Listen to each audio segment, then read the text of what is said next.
From the Oregon State University's Extension Service, you are listening to In the Woods with the Forestry and Natural Resources Program. This podcast aims to share the voices of researchers, land managers, and members of the public interested in telling the story of how woodlands provide more than just trees. They provide interconnectedness that is essential to your daily life. Stick around to discover a new topic related to forests on each episode. Welcome back to another episode of In the Woods. I'm your host, Lauren Grand, Assistant Professor of Practice and Extension Agent in Forestry and Natural Resources at Oregon State University's College of Forestry. Today's episode, we're talking about small landowner management. And with me, I have a small woodland owner, Lindsay Reeves. Lindsay, say hi. Tell us about yourself.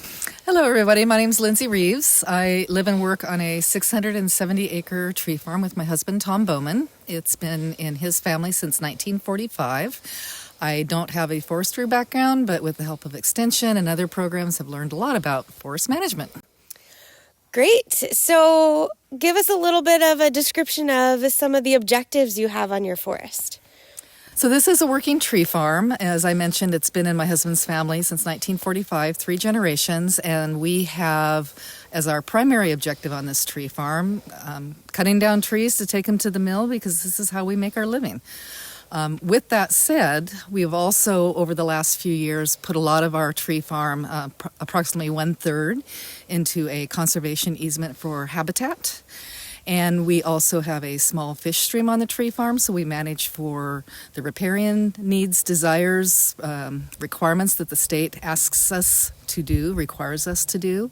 And so within the timber operations, there's other, if you will, tendrils or aspects of things that we need to manage for. Both Tom and I are very passionate about the wildlife here on the tree farm, and in many ways we see this working tree farm really as their home, and so we're sometimes going above and beyond the rules and the objectives for timber management to include habitat and just recognizing that this forest, because it has so many different stages of tree growth. For example, I'm standing in an area where the trees are about 15 years old, and then right next to these trees are other trees that are 80 plus years old. And so we have a lot of different edges, if you will, for habitat, but it's still, the main objective is using this working tree farm so that we can provide income for ourselves and timber for the mills. So I had the pleasure of being on this tree farm today with Lindsay, with a bunch of students. And so Yes. One of your other objectives is forestry education. So tell me a little bit about some of the education things that you do on the property. Yeah, thanks for that, Lauren, because I always, since we bring kids on just twice a year, I sometimes forget that that's a really important part of what we provide as well. So through mostly an organization called Forests Today and Forever, which recruits our volunteers and works to reach out to the teachers in the school system, we bring on about 1,000 kids in the spring and 1,000 kids in the fall. And it's a curriculum program catered to math science standards, where children come out to the tree farm and gather data and then go back into their schools and develop their own management plan for their fictitious family. I'm also on the board of the Long Tom Watershed, so we do some classes out here with our watershed audiences. Lauren and I just got done with a meeting. We're going to be doing some other programs out here for Extension, looking at riparian areas and water and culvert replacements. And I also work with the University of Oregon. We do tours out here for students with the Pacific Northwest history class taught by Professor Bida. Yeah, so there's lots of opportunities to take people who don't always get the opportunity to see a working forest out to the woods to learn more. So you talked a lot about wildlife being a really important management activity for you in incorporating wildlife habitat into all your management activities. Can you talk a little bit more about some of the specific things that you do for creating a diversity of wildlife on the property? Yeah, and part of this is Tom and I's choice making, if you will, for going above and beyond the forest practice rules. And I think a lot of it for me also looks at, since we live and work here 24/7, we're really able to kind of get to know our neighbors, if you will, and also get to see how habitat changes happen via either disturbance, like the big snowstorm, ice storms that we've had, or just as the forest matures and grows, different things that will bring in different types of animals, different types of critters. So, for example, we're standing again in a smaller forest with a bigger forest right on our edge, and as that smaller forest grows up and those trees become more mature, that will create a new type of habitat for other critters, and it'll habitat that, for example, the bird life might have enjoyed in that forest will go away. And so what we're always looking at on the tree farm is how do we keep this, what I call both the vertical and the horizontal diversity, so that the different types of critters that need early seral or younger forests will have those types of forests. Animals that prefer a more mature forest, say a 30, 40-year-old forest, will have that forest available. And then we do have parts on the tree farm where we've got some older stands, second growth timber that are around 80 years old or so, with a few trees on the tree farm that are in that 300-year-old range, so some really nice big ones. And part of our management plan is also looking at what are called special sites. So those really big trees, we will not be cutting those down because those serve a habitat that took obviously a long time for those to get there. The other thing we're starting to look at is on the tree farm, places that have the oaks so that we can bring in some diversity with other tree species, and we're actively going into those few stands of oaks that we have and selectively taking out the Douglas fir so that those oaks have the kind of sunlight that they require. And those oak habitats are becoming important for other types of species of animals who really need those hardwoods and the kind of, for example, the acorns that fall to the ground from those trees. We also have a fish stream, and so what we look at is what are the kind of habitats along riparian areas that critters need. So the salamanders, the slugs, the kind of the moister kind of oriented critters. We have salamanders, we have all sorts of animals that really need those riparian areas. And Lindsay likes to emphasize salamanders around me because she knows how much I love amphibians and reptiles. And I also have to tell the story. I always tell the story about how Lindsay gave me my appreciation for slugs and snails because she always moves them off the trails when she's walking to make sure that nobody gets squished. Yes. With that said, too, we have invasive slugs and snails and some invasive plants. And so part of the overall habitat is to remove those invasives so that the native plants and animals can have the habitat that they really need and desire. So one thing that's not my favorite activity, but every year I get my boots and my personal protection gear on, and I'm out searching for the different invasives that naturally seem to be occurring in our forests these days, and doing my best either through mulching, hand pulling, or using the appropriate herbicide and the appropriate amounts of herbicide to remove those invasives off the landscape. One other piece that we've really looked at with habitat and habitat diversity is when we do a final harvest clear cut, we are required by the law to leave a certain number of snags and a certain number of chunks of downed wood of certain size. And what that does is it brings in the bugs and the beetles, and those bring in the birds, and the birds make the cavities, and the cavities bring in other critters. And so I've heard them called wildlife condominiums with the standing snags, so that we see owls and other critters that really use those. And as those snags will eventually fall to the ground, that just continues the habitat diversity on the ground for the other critters that really need that kind of moist, decaying, dying wood that's on the ground. So what Tom and I will do is we'll oftentimes go above and beyond and leave more snags than is required, and leave more downed wood on the ground as well. So you're doing all this great management on the tree farm to attract wildlife. Have you had any fun wildlife sightings recently? Actually, yes. And I think that's the other part I like about the wildlife is you never know who's going to show up. And so this year we had, for myself, the first sighting of about 60 herd of elk. And we knew that there was elk around us on other adjacent tree farms and forest land, but had never seen them on this forest land. And so kind of spooked them, and they were very loud, and they just kept running by.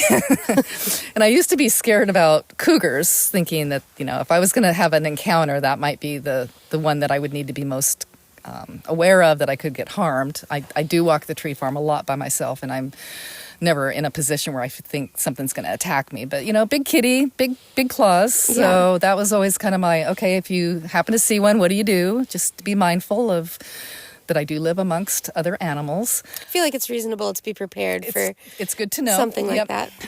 But when I saw the herd of elk, I was thinking, nope, elk is now my big, what do I do if I'm in the middle of a stampeding herd of elk? A few years back, I found my first box turtle, which was kind of fun. Tom, my husband, had never even seen a box turtle here. It's rare, but we do sometimes see the giant salamanders, which is very fun to see. So you kind of never know who's going to show up. There's the usual suspects. We see deer every year. I call them rats with hooves because they like to eat our little trees and get into my garden setting. We hear a lot of animals, so we hear owls hooting. It's really fun this time of year in spring. They'll hoot back and forth trying to find a mate.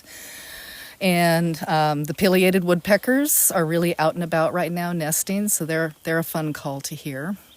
And what I mostly see when I'm on the tree farm, just to know who's out here with me, is scat or the nutritional material left on the ground as they're moving through. So when I tell the kids, they're like, are we going to see a bear? Are we going to do this? It's like, you'll probably see scat, and that really gets them excited. Okay, so I'd have to imagine that in all of the management activities you do, since your family's living is, to the tree farm, are you concerned about wildfire at all? Is there any management you do on the tree farm to help minimize your risk? So concerned about wildfire, yes, very concerned about wildfire, because we not only live in the middle of a forest with our home, and this is how we make our living. So literally the opportunity for income could be lost in a day, if not in a few hours. But we have forest land all around us. And so what we do with our forest fire objectives is try to keep the fuels as low as possible, so all of the roads get mowed. And also we have a really good relationship with the Oregon Department of Forestry Wildlands fire crew. We actually do trainings out here with them so that they know where our roads are. And then we also monitor Oregon Department of Forestry because they are responding to fires all around us. And so by knowing where potential fire starts have occurred or a fire is burning before they can get to that fire and put it out, we know that, there's a fire right over on Lorain Highway and the winds are moving this direction. So maybe we should get our water tender out ready and available. Because we do operations on the tree farm, we follow the IFPLs, the International Fire Precaution Level rules of when we can be running machinery and when we can't. We have all of our fire tools, our fire extinguishers. A few years back, we bought a 3,000-gallon water tender. And so if a fire were to occur on the tree farm, we are literally ready to respond to that ourselves because we see ourselves as having the best opportunity, and it's actually the law to respond to a fire with the appropriate tools ahead of time. So you're really prepared, knowing what fires are in the area and what to do if one happens. Have you done any preventative measures around your forests, like pruning or thinning in certain areas in case a fire does come through? Yeah, so as I mentioned, we do live on this tree farm, so our house is as fire safe as we can. When we built it with a metal roof and appropriate kind of a hardy plank siding. With certain trees actually had to be cut because they were too close to the house, according to Lane County, to get permission to build. We also have a lot of green fields around our house so that we can have that green buffer, green zone, whatever it's called. Lean and green. Defensible space. Defensible space, thank you.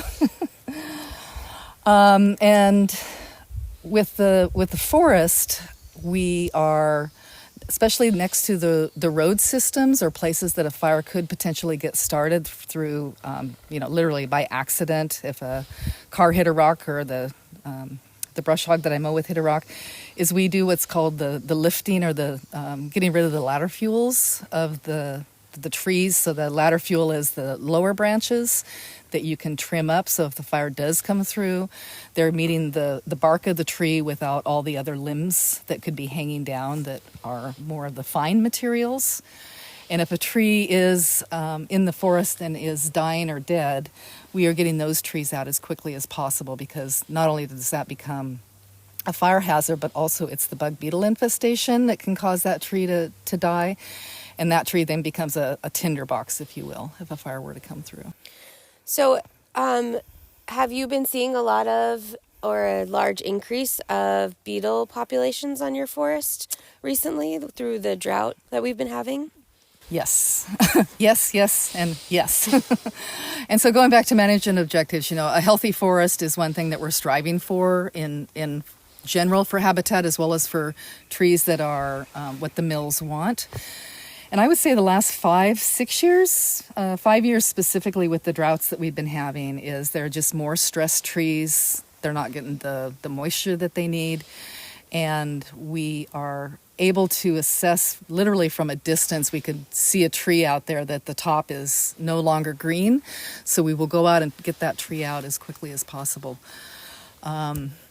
I can't really give a percentage of how many trees are dead and dying, but all we've been doing lately is salvage logging, a little bit of thinning to try to increase the water content in the soils for the healthy trees. But we've literally made our living over the last 3 years just salvaging dead and dying trees. That must be really difficult to have to continuously watch trees sort of start to die on the property. And sort of adjust your management objectives to try to meet the conditions that are occurring. Yeah, and I think the other part that is challenging that maybe folks don't recognize sometimes with logging practices is there's a tree here, there's a tree there. Sometimes there's a road to get to that area, sometimes there's not, so it's very time consuming. And it also takes a lot more fuels and resources and wear and tear on the machinery to go chase that tree here and that tree there. We also don't know, when we see that tree at a distance, how much wood is in that tree or how salvageable that tree is. And so sometimes you're going out and bringing a tree out of the forest and it's what the mills want, it's the right size. Sometimes it's not, sometimes it's oversized, so then that's a different sort. Sometimes it's really only good for firewood. So it's kind of a hit or miss of what we're going to be taking out of the woods. Luckily, right now, we have a couple of folks who are able to help us with processing that firewood, because, again, these trees are dead and dying because of oftentimes drought stress and potential beetle infestation. So we want to get those trees off the tree farm as soon as possible and really get that wood to a place or a person that can utilize it. So if it's something that the mills can use, great. If it's something that a person can use in the winter for their firewood, we've got, like I said, a couple of people that are out here helping us with that, and it's just a gratis. It's a win-win for both of us. They get the wood, and we get the wood off the landscape. Right. And so in this situation, you don't choose to leave the dead trees for wildlife habitat because you were potentially trying to remove beetles from the property in order so that you don't see a population boom. Correct, because once that, and you know more about this than I do, Lauren, but once that beetle infestation flushes, they're out looking for the next dead, dying, stressed out tree. And so if those trees aren't removed from the landscape with active beetle population, your forest does not stay healthy with a stand of trees that can really resist those beetles. Great. So we moved to a new location on your property, and we're standing next to a stream. So tell us a little bit about the stream we're standing near. Yeah, so this is called Neischwander Creek. Neischwander, a little history I did, is named after Merle and Norm Neischwander, who were homesteaders on this, not so much on this tree farm property, but right kind of next door to us. It is classified as a small fish stream. So with the looking at forest streams on forest land and the kind of management activities that we need to maintain from Oregon Department of Forestry forest practice rules. We either have fish streams, non-fish streams, or domestic water streams. So this is a fish stream, and it is a small fish stream based on the amount of water flow that comes through it.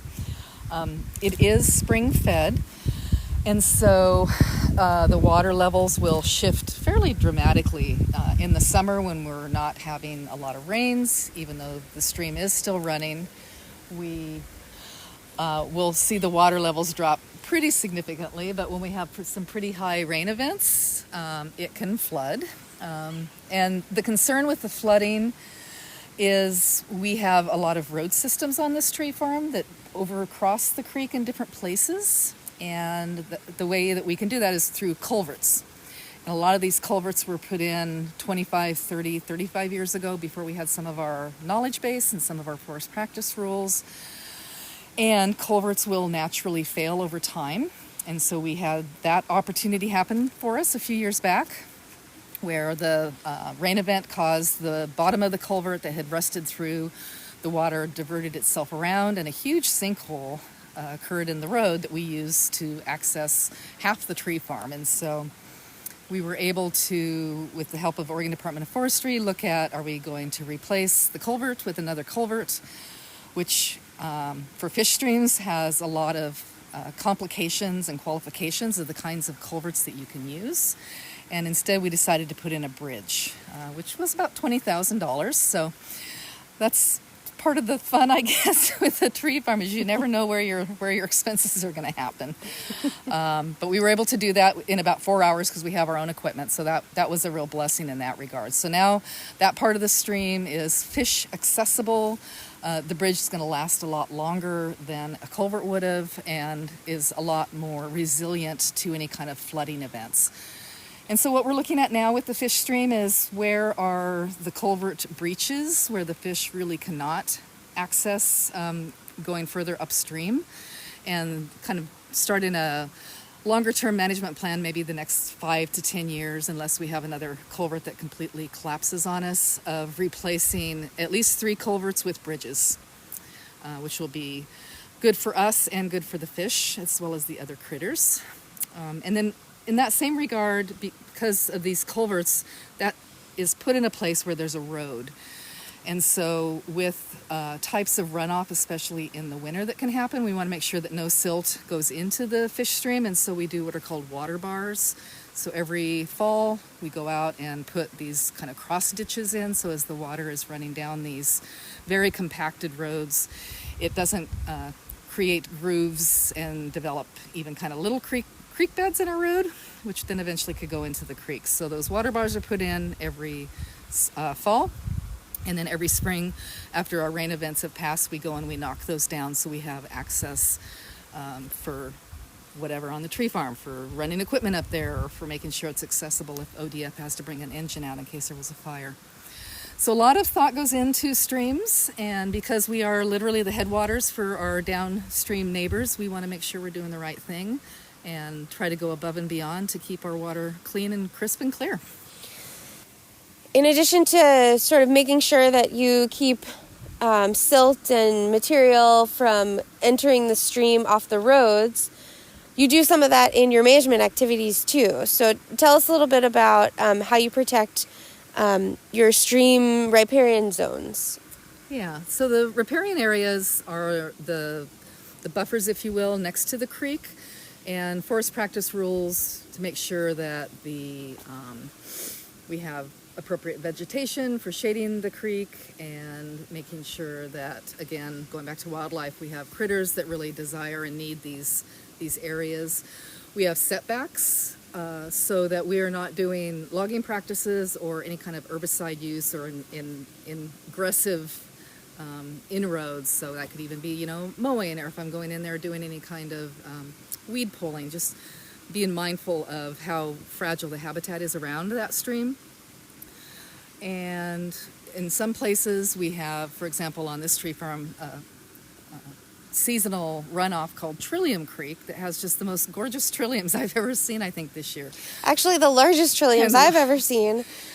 Right. So it's important and fun for me to kind of know the landscape of our tree farm, and specifically the landscape and this rich, delicate area around the stream is a really important part for me to understand and know and do appropriate practices so it stays as lush and lovely as it is. Yeah, and it's been really great to actually look at all the flowers and shrubs grow along the stream that hold the banks in place and make sure that none of that silt runs off into the water. And it's really fun when I get to come to the tree farm and see the fish swim up the stream when I'm here helping teach the students that come visit. Earlier when we were talking, you mentioned that it's really fun to watch the tree farm change and see how dynamic of a forest that you have. Anything in particular change recently that was awe-inspiring or interesting to you? Oh, how do I count the ways? Yeah, I think the most dramatic one this year was there was a part of our bank of the creek that we use for the youth that we bring out for education along the Riparian zone, and the rain system that we had completely undercut a section of the bank for about 18 feet, and the whole thing just toppled off. What's really cool is now there's a trillium growing exactly where that new landscape is. And I read once an interesting article that said messy creeks are healthy creeks, and that's really stuck with me. The other disturbance that we had, and I think it was 2016, was the ice storm that hit us. And after that storm, we ended up taking out about 65 loads of logs, from small little trees that went down to big trees that went down. And so I've just been in awareness that the forest is dynamic and that it does change. And sometimes I see something that I don't like because I don't, like the way it looks. Or it's like, oh, that whole part of the bank's now gone.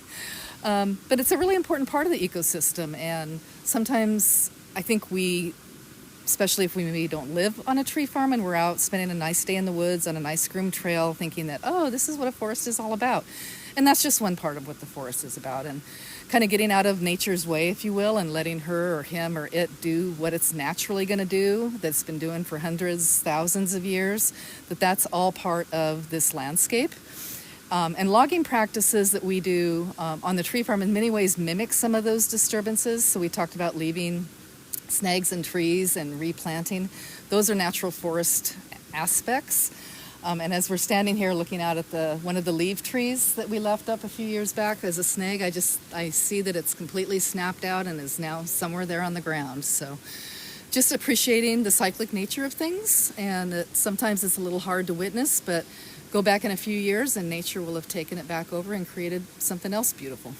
Yeah, it's always fun for me to think about or to be able to talk to people about messiness in your forest. I think as humans, we want to clean everything up, and things look just really pretty and nice as a park with like groomed trees and groomed everything. And like you said, messy's great for wildlife, and having all those extra wood in the stream to slow the water down for young fish and insects for fish to eat, and having the dead wood on the ground for the other critters is what makes it all a beautiful place to be. And in looking just out across, there's this snag that has, I don't know how many cavities in it for critters. So maybe not that pretty to look at, but I think still pretty cool to look at, because you can just see how much life that snag is giving back to everything else that's now using it for its home, its food source. And I guess it's not that ugly. But it looks like that condominium you were talking about earlier. And think about that, a house by the water. with ongoing nature sounds 24/7. Okay, well, Lindsay, we do have a few more questions that I ask all of my guests. And so hang on with me a little bit longer, and we'll get ready for our lightning round.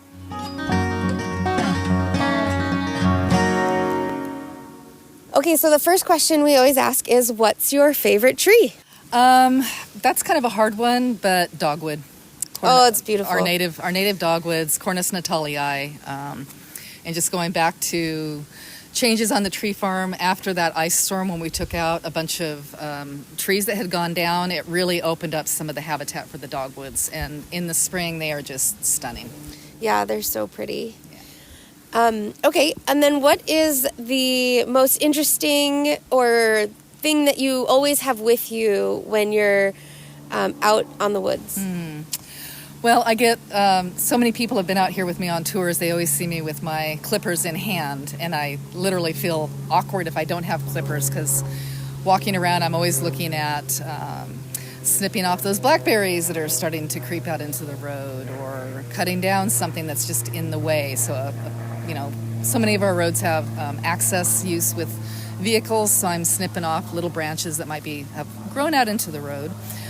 But I would also say, kind of before going into the woods, just my attitude of really knowing that, the forest is about disturbance, and so just being mindful of where am I going, making sure my husband knows where I'm at, because I have had some incidences that had caused me harm, and he did not know where I was. And so just kind of always being mindful when I'm going out into the woods of where I'm going, hydration, all those good things. Yeah, safety is important. Yeah. We're glad that you stay safe the most you can. And then our last question is, do you have any resource recommendations for other small woodland owners or anybody listening that wants to learn more about small landowner management, or anything that was helpful in your journey to learn more about forestry as you started managing this property with Tom? We have been members of the Oregon Small Woodlands Association for years, but I really found the publications that they send out to members invaluable, very thoughtfully produced, scientifically based. Oregon Small Woodlands Association. We're also members of the Tree Farm system, and that helps us to develop our management plans. Of course, OXU Extension, and just workshops that are put on literally all over the state by Extension. I think it's interesting to also look at workshops that are maybe not in your area, to just understand forest and forestry in general. So the east side forests are managed different from the west side forests, and it's been interesting for me to attend workshops in other areas of the state to really look at the lessons and the learnings from those types of forest ecosystems. Well, great. Thank you so much for joining me today, Lindsay. I always have so much fun talking to you and visiting you on your tree farm. I always get to learn and experience something new. No banana slugs today, though. No banana slugs today. Lots of gorgeous trillium. And thanks for joining us. I hope you enjoyed this episode of In the Woods. Join us next month for an episode on our OSU Extension Fire Team. Meet the fire team and learn about what projects they're doing around the state. Thank you so much for listening. Show notes with links mentioned on each episode are available on our website, inthewoodspodcast.com. We would love to hear from you. Visit the Tell Us What You Think tab on our website to leave us a comment, suggest a guest or topic, or ask a question that can be featured in a future episode. And also, give us your feedback by filling out our survey. In the Woods was created by Lauren Grand, Jacob Putney, Carrie Berger, Jason O'Brien, and Stephen Fitzgerald, who are all members of the Oregon State University Forestry and Natural Resources Extension Team. Episodes are edited and produced by Kellen Soriano. Music for In the Woods was composed by Jeffrey Hino, and graphic design was created by Christina Freehoff. We hope you enjoyed the episode, and we can't wait to talk to you again next month. Until then, what's in your woods?